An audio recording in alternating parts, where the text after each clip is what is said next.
ప్రజలకు ఇబ్బంది లేకుండా దేశవ్యాప్తంగా మైక్రో ఏటీఎంలు తీసుకొస్తామని ప్రకటించింది కేంద్రం.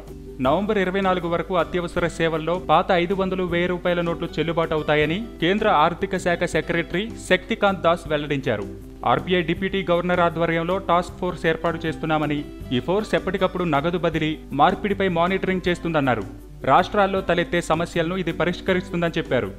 ఏటీఎంలో సాఫ్ట్వేర్ అప్గ్రేడ్ చేస్తున్నామని, త్వరలో అన్ని మిషన్లలో 2000 రూపాయల నోట్లు డ్రా చేసుకోవచ్చని తెలిపారు.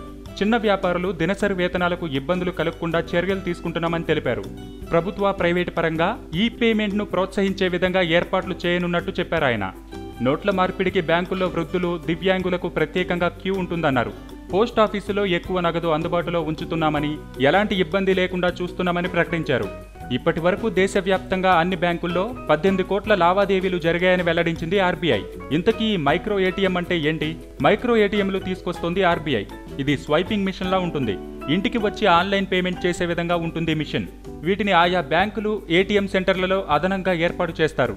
వీటికి పెద్దగా స్థలం అవసరం ఉండదు. ఓ ఉద్యోగి కూర్చుని మిషన్ స్వైప్ చేసి నగదు చెల్లిస్తుంటారు. 3-4 రోజుల్లో వీటిని అన్ని బ్యాంకులు, అత్యవసర సేవలు ఉండే ప్రాంతాల్లో ఏర్పాటు చేయనున్నారు.